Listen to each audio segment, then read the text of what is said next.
¿Qué tal? Buenas noches, soy Lili Telles, bienvenidos a Cámara Libre. Hoy aquí en el foro está un analista político del CIDE, Jorge Javier Romero, y nos va a platicar, nos va a hacer una especie de radiografía sobre la cuestión electoral, el panorama electoral en el que estamos ahorita atravesando los mexicanos, que va a terminar en unos meses, para poder entender mejor y, bueno, aprender a definir nuestro voto. Los invito a que se queden.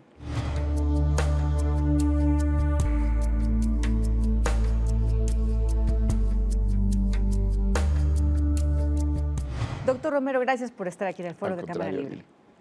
Bueno, pues aquí siempre tengo a políticos invitados que hablan de lo que están haciendo. Me da mucho gusto recibirlo a usted hoy para que nos hable de esos mismos políticos que nos platican de cómo está el país y de cómo van a conseguir más votos y de lo que están haciendo. Sobre todo porque en estos momentos estamos pues inmersos ya en las campañas electorales. ¿Nos puede hacer una radiografía, un diagnóstico de cómo está México en este momento, cómo están los partidos y cuáles son sus tendencias? Pues lo primero que hay que decir es que los partidos están muy desprestigiados en México, ¿no? No es un fenómeno exclusivo de este país, porque también en Europa hemos visto fenómenos de gran desprestigio de los partidos tradicionales, pero hoy en México es la opinión negativa de la sociedad frente a los partidos ha crecido mucho.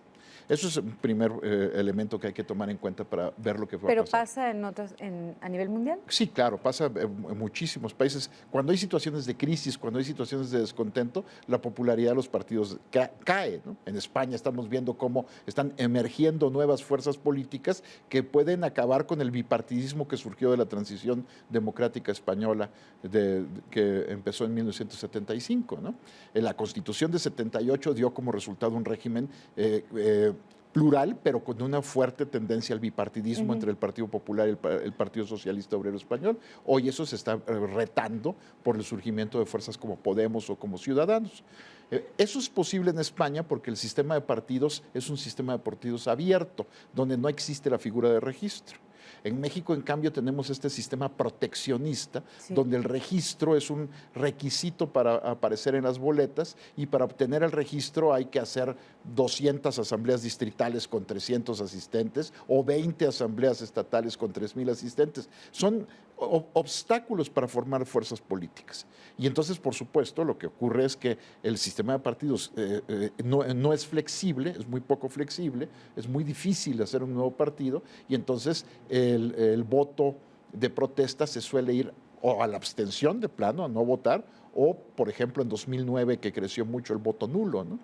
Ese tipo de fenómenos. Y ahora tenemos las candidaturas independientes, que también ha sido pues mucha burocracia para poderlo lograr, tantas firmas, etcétera, etcétera.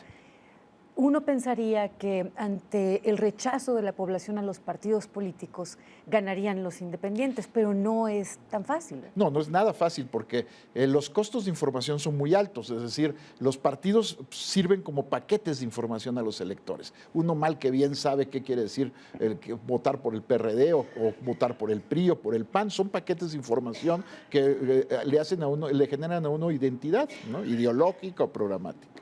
En cambio, los candidatos independientes, pues son personas de las que sabemos muy poco y la posibilidad de conocerlos es muy difícil en una campaña porque los costos de información, como decía, son altísimos, ¿no? Eso por un lado, ese es el primer obstáculo que enfrentan los independientes en cualquier circunstancia. Pero además en México, como bien decías, hay unos obstáculos burocráticos para el registro de las candidaturas independientes altísimos. Es más difícil registrar un candidato independiente a la presidencia que hacer un partido. ¿Y cómo está ahorita cada partido? Bueno, pues ahora... Veamos uno por uno. Uno por uno. ¿Cómo están en intención de voto? ¿Y cómo se han movido? ¿Qué les está pasando en este momento? Bueno, lo que está pasando ahora es que el principal fenómeno que vamos a ver en esta elección es que la izquierda va en dos formaciones grandes, en lugar de una sola que era el PRD, ¿no? Bueno, PRD y Morena. Ahora va PRD y Morena. Esa división de la izquierda va a tener efectos electorales muy importantes. ¿Qué podrían ser cuáles? Bueno, por ejemplo, En la Ciudad de México es probable que haya delegaciones en las que si hubieran ido juntos PRD y Morena, hubiera ganado la izquierda, pero como van divididos, entonces el partido, el segundo lugar va a acabar ganando. Por ejemplo, puede haber delegaciones donde el PAN se haga con la delegación precisamente por la división de la izquierda, ¿no? Aunque sumados tuvieran más votos el PRD y Morena, el hecho es que con menos votos puede ser delegado el del PAN o en otras delegaciones el del PRI. Es decir, en la Ciudad de México la división le va a costar muy caro, sobre todo en delegaciones, al PRD. Morena es muy fuerte aquí en el Distrito Federal. Es fuerte en el Distrito Federal. ¿En el resto del país? Es muy disparejo, ¿no? Por supuesto, su bastión es la Ciudad de México, pero igual que el PRD, ¿no? El PRD nunca ha logrado tener una implantación nacional. Si vemos el mapa electoral mexicano, vemos que en realidad eso de que es un país tripartidista no ha sido tan cierto, porque el norte es bipartidista PRI-PAN y el sureste es bipartidista PRI-PRD.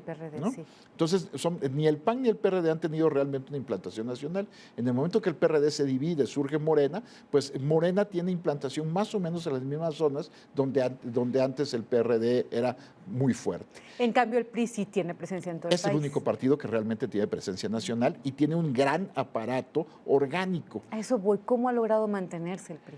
Pues porque, bueno, hay que ver que en la mitad del país nunca han perdido los gobiernos del estado el PRI, ¿no? Hay varios estados donde no ha habido alternancia. Entonces el PRI sigue siendo el partido mejor organizado. Es el partido con implantación nacional, con una organización que es una forma de organización no muy ciudadana, digamos, no es gente. Sí, me refiero a mejor organizado para sus intereses, claro, para ganar las elecciones. Claro, para ganar mantener elecciones, el poder, pues. Sin duda alguna. Sin duda alguna, y vamos a ver cómo ahora va incluso a recuperar estados que había perdido. Guerrero es muy probable que lo recupere, ¿no? Por lo que dicen las encuestas, es muy probable que el PRI recupere Guerrero. ¿Y Sonora. el Partido Acción Nacional?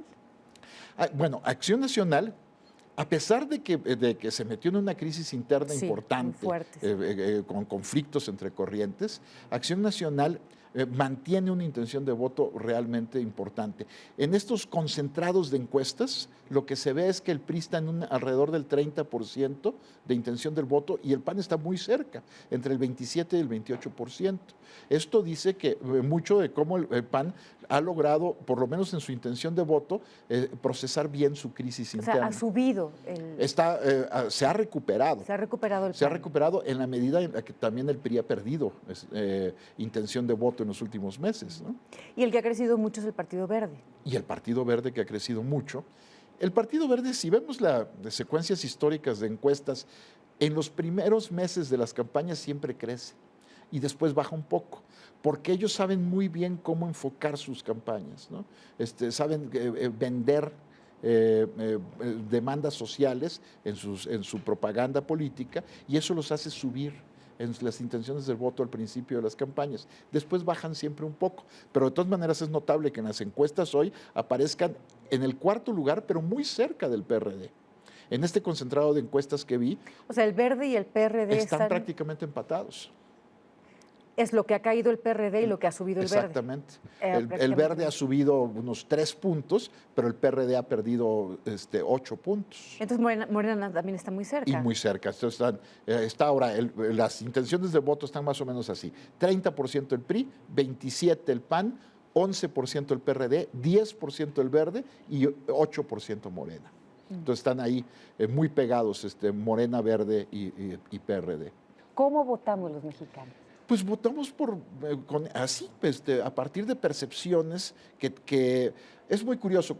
Hay estudios de neurofisiólogos que le ponen electrodos a la gente cuando está discutiendo de temas políticos, y los circuitos del cerebro que se encienden cuando se está discutiendo de política no son los de la reflexión racional, sino los de las emociones. Entonces votamos con la emoción. Forma parte muy importante del voto la emoción, la identidad, la simpatía que uno tiene por un candidato o la antipatía que tiene por otro, ¿no? No el discurso ni lo que estén proponiendo. Las propuestas, prácticamente ningún elector conoce. Me cae bien, me cae mal, me late o no me late. Exactamente, así es, así votamos. Pero en el mundo entero es así. En todas partes. En todo el mundo. Así es, uno vota. En ese sentido, los candidatos tienen que preocuparse por mover emociones. Claro. Más que por Claro, y eso es lo que acaban haciendo, ¿no? Todas las estrategias estas de marketing político lo que buscan es conectar con los electores, ¿no? Y por eso se ha vuelto tan importante la imagen de los candidatos. En el siglo XIX, pues no importaba si el candidato era guapo o feo, eso no importaba, pero la candidata, pues nadie lo veía. Los debates son muy importantes para definir una elección, ¿verdad? Sí. Para el candidato, bueno, todos quieren ganar, ¿no? ¿Cuándo debe ser el debate? ¿Al principio, en medio o hacia el final de la elección? Los que más impactan son hacia el final de las campañas. Entonces, el candidato que se sabe ganador o que va de puntero, ¿impulsa el debate hacia el final? Depende. Depende de su capacidad para debatir. Depende de su capacidad para debatir y depende de qué tan puntero sea. Si tiene un margen amplio de ventaja, ni siquiera le necesita debatir, ¿no? Claro, le puede ir peor. Ahí al que le interesa debatir es al retador. Ajá. Y al que realmente sepa debatir. Claro. Pero, por ejemplo, López Obrador cometió un gravísimo error en 2006 cuando no fue al primer debate. Y fue muy claro ver cómo después de que se negó a ir al primer debate, la intención de voto por López Obrador cayó mucho. ¿Por qué? ¿Por qué el rechazo de la gente a aquel candidato que no quiere debatir? Pues porque la imagen que da es que no quiere enfrentar, no quiere confrontar sus ideas, no quiere dialogar con los otros, ¿no? O sea, se presenta como cobarde. O como arrogante.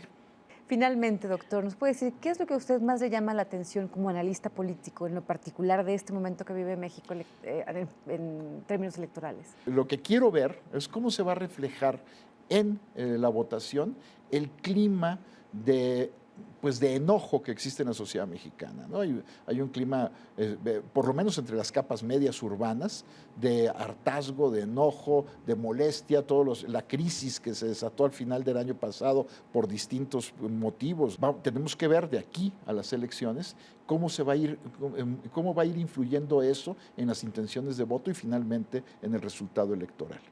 Pero yo creo que el resultado electoral de junio puede cambiar el escenario que habíamos visto hasta ahora, sobre todo porque puede emerger, por lo menos en esta elección, un bipartidismo PRI-PAN en la medida en la que la izquierda va a llegar dividida al Congreso, ¿no?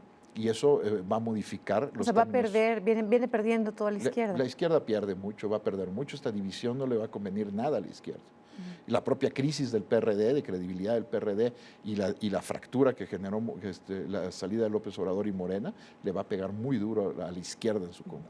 Entonces fortalece al PAN, al PRI y al Partido Verde. Sí, al grado de que incluso con una votación más baja que en 2012, el PRI puede salir bastante bien librado en la Cámara de Diputados en la próxima elección. ¿Y respecto al abstencionismo? Yo creo, por supuesto que esto es una conjetura, que el abstencionismo va a crecer mucho en esta elección. ¿Por qué? Siempre en las elecciones intermedias hay una abstención alta, porque son menos atractivas las elecciones intermedias que las elecciones presidenciales.